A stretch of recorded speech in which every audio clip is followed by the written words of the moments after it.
الحمد لله نحمده ونستعينه ونستغفره ونؤمن به ونتوكل عليه ونعوذ بالله من شرور أنفسنا ومن سيئات أعمالنا من يهده الله فلا مضل له ومن يضلله فلا هادي له وأشهد أن لا إله إلا الله وحده لا شريك له وأشهد أن سيدنا ومولانا محمدا عبده ورسوله أما بعد فقد قال الله تعالى في محكم التنزيل أعوذ بالله من الشيطان الرجيم بسم الله الرحمن الرحيم إن عدة الشهور عند الله 12 شهرا في كتاب الله فيه 4 حرم ذلك الدين القيم صدق الله مولانا العليم وقال نبينا صلى الله عليه وسلم أفضل الصيام بعد رمضان شهر الله المحرم صدق رسول الله صلى الله عليه وسلم. மேலான என் அன்பின் இஸ்லாமிய சகோதரிகளே, தாய்மார்களே, ரபுல் இஸ்ஸத் அல்லாஹ் ஜல்ல ஜலாலுஹு எங்கள் அனைவரையும் தீனோடு பிறக்க வைத்து எங்கள் அனைவரையும் தீனோடு வாழ வைத்து தீனோடே எங்கள் அனைவரையும் மரணிக்க செய்வானாக என்று துவா செய்தவனாக என்னுடைய உரையை ஆரம்பிக்கின்றேன். கண்ணியத்துக்குரிய சகோதரிகளே, தாய்மார்களே, எங்களுக்கு தெரியும் அல்லாஹ் ஒரு வருடத்தை படைத்து அந்த ஒரு வருடத்திலே 12 மாதங்களை படைத்திருக்கின்றான். அது ஆங்கில கணக்கிலும் 12 மாதங்கள், இந்து வருட கணக்கிலும் 12 மாதங்கள், அதே போன்று இஸ்லாமிய மாதங்களிலும் 12 மாதங்கள். இன்ன இத்தத்த ஷுஹூர் இந்தல்லாஹ் 12 ஷஹ்ரா, அல்லாஹ்விடத்தில் மாதங்களுடைய கணிப்பீட்டின் பிரகாரம் 12 மாதங்கள் இருக்கின்றது என்று அல்லாஹ் தஆலா அல் குர்ஆனில் சொல்லி காட்டுகின்றான். ஃபீ 4 ஹுரும், அந்த 12 மாதங்களில் 4 மாதங்களை நாம் கண்ணியப்படுத்தியிருக்கின்றோம், சிறப்பான மாதங்களாக ஆக்கி இருக்கின்றோம் என்று அல்லாஹ் தஆலா அல் குர்ஆனில் சொல்லி காட்டுகின்றான். துல்காதா, துல்ஹிஜ்ஜா, அதே போன்று முஹர்ரம், அதே போன்று ரஜப், இந்த 4 மாதங்களையும் அல்லாஹ் கண்ணியமான மாதங்களாக படைத்திருக்கின்றான், எங்களுக்கு சிறப்பித்து தந்திருக்கின்றான். ஏன் இந்த மாதங்களை கண்ணியப்படுத்தியிருக்கின்றான்? முஹர்ரமை எடுத்துக்கொண்டால், துல்காதா, துல்ஹிஜ்ஜாவை எடுத்துக்கொண்டால், அதே போன்று ரஜபுடைய மாதத்தை எடுத்துக்கொண்டால், இந்த 4 மாதங்களிலும் அதிகமான இஸ்லாமிய விடயங்கள் நடைபெற்றிருக்கின்றது. அதனால தான் இந்த மாதங்களை அல்லாஹ் கண்ணியப்படுத்தியிருக்கின்றான். இந்த மாதங்களில் கண்ணியத்துக்குரியவர்களே, யுத்தம் கூட புரிவது ஹராமாக்கப்பட்டிருக்கின்றது, தடுக்கப்பட்டிருக்கின்றது என்பதை குர்ஆன் எங்களுக்கு சொல்லித் தருகின்றது. நாங்கள் பார்க்கின்றோம் இஸ்லாமிய சின்னங்கள், வெளிப்படையான இஸ்லாமிய சின்னங்கள் அதான் இருக்கின்றது. அதான் ஒரு இஸ்லாமிய சின்னமாக இருந்து கொண்டிருக்கின்றது. அதே போன்று எங்களுக்கு பெயர் வைக்கப்பட்டிருக்கின்றது. எங்களுடைய பெயர்கள், எங்களுடைய ஆடைகள், எங்களுடைய கலாச்சாரம் அதுவும் ஒரு இஸ்லாமிய சின்னமாகத்தான் இருந்து கொண்டிருக்கின்றது.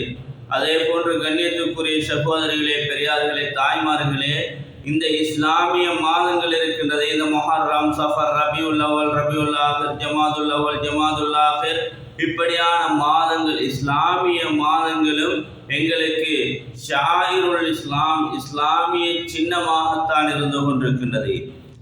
இந்த இஸ்லாமிய ஹிஜ்ரி ஆண்டு எல்லா விடயங்களையும் வைத்து ஹிஜ்ரி ஆண்டை வைத்துத்தான் கணிப்பிடப்பட வேண்டும்.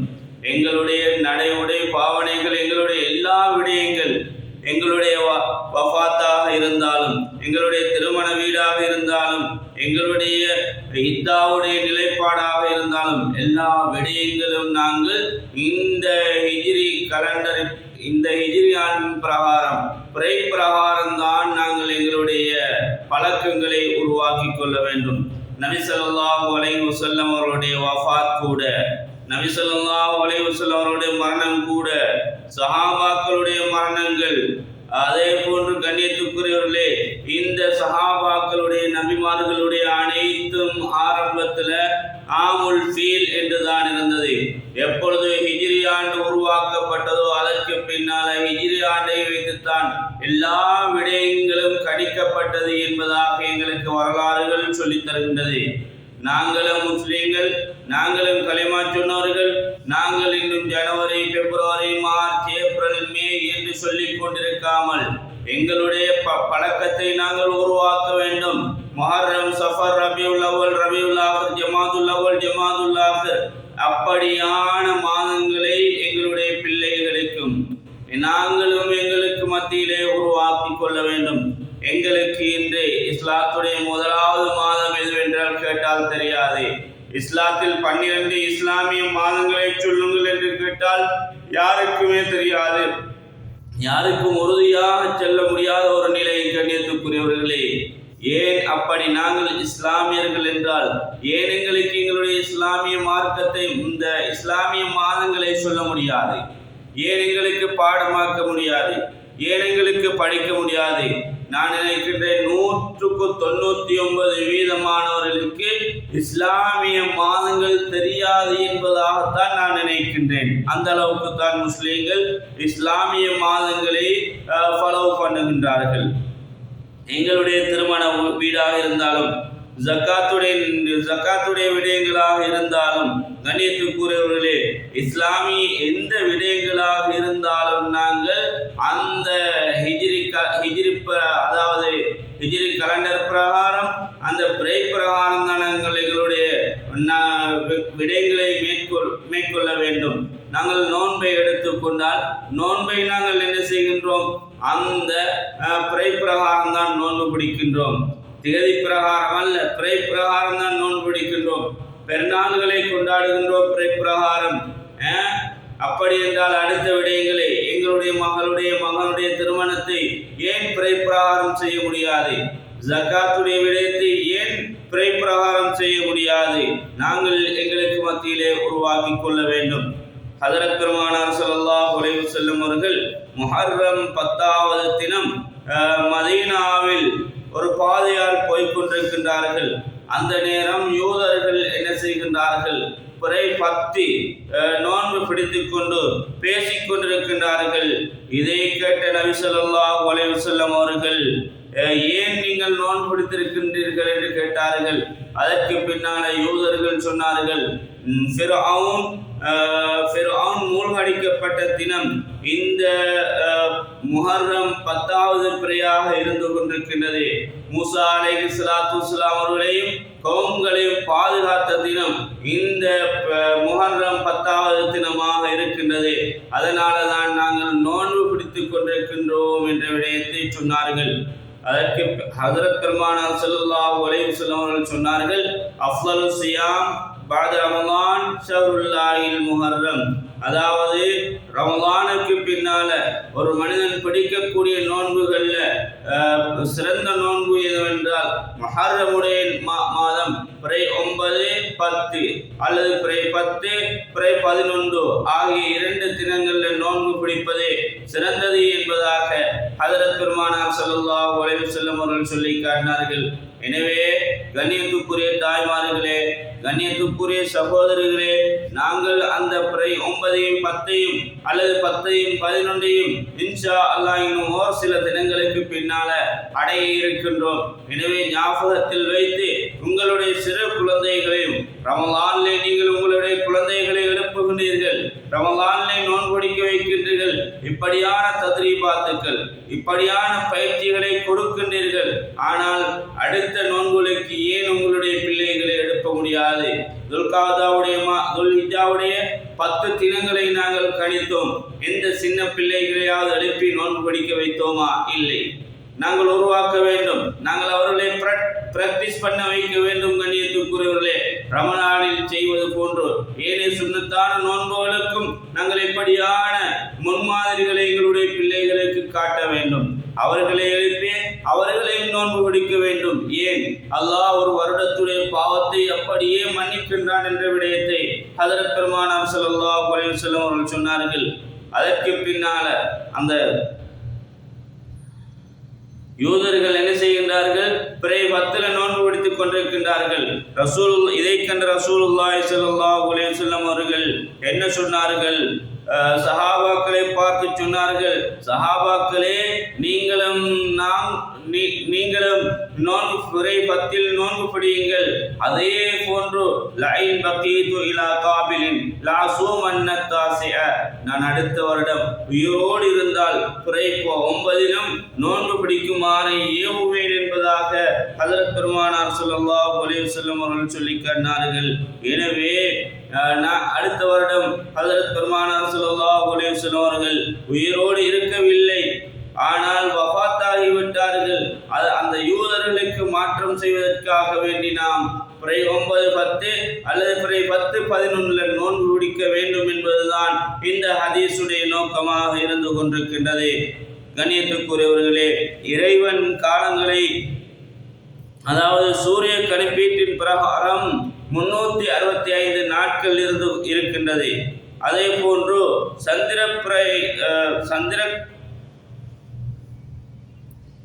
சந்திர கணிப்பீட்டின் பிரகாரம் 355 அல்லது 354 நாட்கள் இருந்து கொண்டிருக்கின்றது.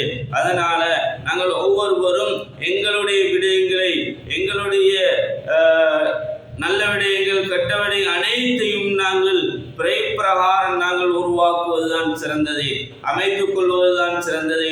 எங்களுடைய மனைவி, அதாவது பெண்களுடைய இத்தாவுடைய விடயமாக இருந்தாலும் சரி, நாங்கள் அந்த பிறை பிரகாரம் தான் நாங்கள் அந்த இத்தாவையும் கூட ஏற்படுத்திக் கொள்ள வேண்டும்.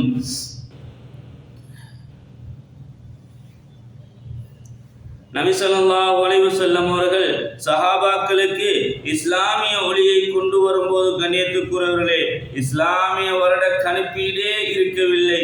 ஆமுல் ஃபீல் என்ற ஒன்றுதான் இருந்தது. ஆனால் நபி ஸல்லல்லாஹு அலைஹி வஸல்லம் அவருடைய காலத்தில் இந்த ஹிஜ்ரி ஆண்டு உருவாக்கப்படவில்லை. நபி ஸல்லல்லாஹு அலைஹி வஸல்லம் அவருடைய மௌத்துக்கு, வஃபாத்துக்கு பின்னால ஹஜ்ரத் அபூபக்கர் ரலியல்லாஹு அன்ஹு அவர்கள் ஆட்சி பீடம் வருகின்றார்கள். அதற்கு பின்னால ஹஜ்ரத் அபூபக்கர் ரலியல்லாஹு தஆலா அன்ஹுடைய ஆட்சி பீடத்துக்கு பின்னால ஹஜ்ரத் உமர் ரலியல்லாஹு தஆலா அன்ஹு இந்த ஹலீஃபா ஆட்சி பொறுப்பை எடுக்கின்றார்கள். 10 வருடங்கள், கிட்டத்தட்ட 10 வருடங்கள் ஹஜ்ரத் உமர் ரலியல்லாஹு தஆலா அன்ஹு அவர்கள் அந்த ஆட்சி பொறுப்பை செய்கின்றார்கள்.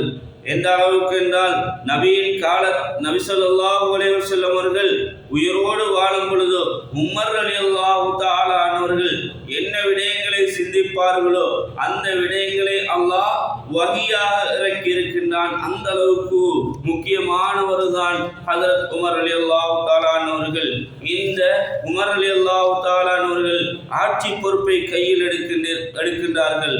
உமர் ரலியல்லாஹு தஆலா அன்ஹு அவருடைய மௌத்துக்கு சில காலங்களுக்கு முன்னால, உமர் ரலியல்லாஹு அன்ஹு அவருடைய வஃபாத்துக்கு சில காலங்களுக்கு, சில வருடங்களுக்கு முன்னால ஒரு கடிதம் போகின்றது. அந்த கடிதத்தை அபூ மூஸா அல் அஷ்அரி ரலியல்லாஹு தஆலா அன்ஹு அனுப்புகின்றார்கள். யா உமர், கலீஃபா அவர்களே, நீங்கள் அதிகமான கடிதங்கள் எழுதுகின்றீர்கள், அனுப்புகின்றீர்கள். அந்த கடிதம் எங்களை தாமதமாகத்தான் வந்து சேருகின்றது. கலீஃபா அவர்களே, நீங்கள் அந்த கடிதத்தில் ரஜப் என்று குறிப்பிடுகின்றீர்கள், ஷாபான் என்று குறிப்பிடுகின்றீர்கள், ரமலான் என்று குறிப்பிடுகிறீர்கள், இன்னின்ன மாதங்களை போட்டு குறிப்பிட்டு அனுப்புகின்றீர்கள். ஆனால் எந்த ரஜப், எந்த ரமலான், எந்த முஹர்ரம், எந்த ஷாபான், எந்த துல்காதா, எந்த துல்ஹிஜ்ஜா என்ற விடயம் எங்களுக்கு தெரியாது என்று ஒரு கடிதத்தை எழுதுகின்றார்கள். அதற்கு பின்னால சஹாபாக்களை ஒன்று சேர்க்க இருக்கின்றார்கள். சஹாபாக்களை ஒன்று சேர்த்து, சஹாபாக்களே இந்த விடயத்தில் மா ராயுக்கும், உங்களுடைய ஆலோசனை, உங்களுடைய மஷூரா, உங்களுடைய அபிப்பிராயம் என்ன என்பதாக கேட்டார்கள். அதற்கு பின்னால் சஹாபாக்கள் 4 விதமான மஷூராக்களை சொன்னார்கள். முதலாவது மஷூரா, நபியின் பிறப்பு, அதை வைத்து கணிப்பீடு செய்வோம். இரண்டாவது மஷூரா, நபியின் வஃபாத், இதை வைத்து கணிப்பிடுவோம். மூன்றாவது மஷூரா, நபியின் நுபுவத்தை வைத்து கணிப்பிடுவோம். நான்காவது மஷூரா, நபியின் ஹிஜ்ரத் பயணத்தை வைத்து கணிப்பிடுவோம் என்ற விடயத்தை சொன்னார்கள். மஷூராக்களை முன்வைத்தார்கள். அதற்கு பின்னால ஹஜ்ரத் உமர் ரலியல்லாஹு தஆலா அவர்கள் முடிவு செய்தார்கள், நபியுடைய ஹிஜ்ரத் செய்து மக்காவிலிருந்து மதீனாவுக்கு ஹிஜ்ரத் செய்தார்களே, அந்த தினத்தை வைத்து நாங்கள் ஹிஜ்ரி ஆண்டை கணிப்பீடு செய்வோம் என்ற மஷூராவை, முடிவை ஹஜ்ரத் உமர் ரலியல்லாஹு தஆலா அவர்கள் பிரகடனப்படுத்தினார்கள். கண்ணியத்துக்குரியவர்களே, இன்னும் ஒரு விடயம், கவலைக்கிடமான ஒரு விடயமும் நடைபெற்றிருக்கின்றது. இந்த ஹிஜ்ரி, அதாவது இந்த முஹர்ரம் 10வது தினத்தில், ஹிஜ்ரி 61வது ஆண்டு 10வது நாள் ஹசன் ஹுசைன் ரலியல்லாஹு தஆலா அவர்கள் கொலை செய்யப்படுகின்றார்கள். ஹசன் ரலியல்லாஹு தஆலா அவர்கள் நஞ்சூட்டி கொலை செய்யப்படுகின்றார்கள். ஹுசைன் ரலியல்லாஹு தஆலா அவர்கள் ஈராக் என்ற நாட்டில் கர்பலா என்ற பகுதியில் கழுத்து வெட்டி, கண்ணியத்துக்குரியவர்களே, ஒரு பாத்திரத்தில் வைத்து கொண்டு செல்லப்பட்ட தினமும் கூட இந்த முஹர்ரம் 10வது தினமாகத்தான் இருந்து கொண்டிருக்கின்றது. அவ்வளோ அந்த சோகமான ஒரு சம்பவம் இந்த முஹர்ரம் 10வது தினத்திலே நடைபெற்றிருக்கின்றது என்பதை நாங்கள் ஒவ்வொருவரும் தெரிந்து வைத்துக் கொள்ள வேண்டும். கண்ணியத்துக்குரியவர்களே, எனவே இந்த முஹர்ரமுடைய மாதத்தில் நாங்கள் அந்த 9, 10 அல்லது 10, 11 ஆகிய 2 தினங்களையும் இன்னும் ஒரு சில தினங்களுக்கு பின்னால் அடைய காத்து கொண்டிருக்கின்றோம். எனவே அந்த 2 நோன்புகளை நோன்று நல்ல பலன்களை எங்களுக்கு மத்தியிலே உருவாக்கி கொள்ள வேண்டும். நல்ல நன்மைகளை நாங்கள் எங்களுக்கு மத்தியிலே அதிகரித்துக் கொள்ள வேண்டும். அதே போன்று நாங்கள் இந்த முஹர்ரமுடைய, அதாவது எங்களுடைய இஸ்லாமிய 12 மாதங்களையும் நாங்கள் எங்களுக்கு தெரியாவிட்டால் இதற்கு பிறகாவது பாடமாக்கி வைத்துக் கொள்ள வேண்டும். ஒவ்வொருவரும் அந்த பிறையை பின்பற்றக்கூடியவர்களாக இருக்க வேண்டும். நாங்கள் நோன்புக்கு மாத்திரமல்ல, பெருநாளுக்கு மாத்திரமல்ல, இந்த பிறையை கொண்டாடக்கூடிய சமூகம், இந்த பிறையோடு தொடர்புடைய சமூகம், எல்லா விடயங்களுக்கும் எங்களுக்கு பிறையோடு தொடர்பு இருக்க வேண்டும். சகோதரிகளே, இஸ்லாமிய மாதங்களோடு தொடர்பு இருக்க வேண்டும். நாங்கள் எங்களுடைய மகளுடைய திருமணத்தை பிப்ரவரியில் வைத்துக் கொள்வோம். நாங்கள் எங்களுடைய மகளுடைய திருமணத்தை நாங்கள் மார்ச்சில் வைத்துக் கொள்வோம். மார்ச் என்றால் என்ன தெரியுமா? பிப்ரவரி என்றால் என்ன தெரியுமா? ஜனவரி என்றால் என்ன தெரியுமா? சகோதரர்களே, ஜனவரி என்றால் ஒரு கிறிஸ்தவர், அதாவது அவர்களுடைய ஒரு கடவுளுடைய பெயர். கண்ணியத்துக்குரியவர்களே, பிப்ரவரி என்றால் ஒரு ஃபெஸ்டிவலுடைய மாதத்துக்கு தான், ஃபெஸ்டிவலுடைய தினத்துக்கு தான் சொல்வது பிப்ரவரி என்று. இப்படியாக நாங்கள் ஒவ்வொரு மாதத்தை எடுத்துக்கொண்டாலும் அவர்கள் அந்தந்த பெயர்களை வைத்துத்தான் இது ஜனவரி, பிப்ரவரி, மார்ச் என்று கணிப்பிடுகின்றார்கள். ஆனால் நாங்கள் அதை பின்பற்றக்கூடாது. நாங்கள் முஸ்லீம்கள், நாங்கள் எங்களுக்கு பிறை இருக்கின்றது, இஸ்லாமிய மாதங்கள் இருக்கின்றது.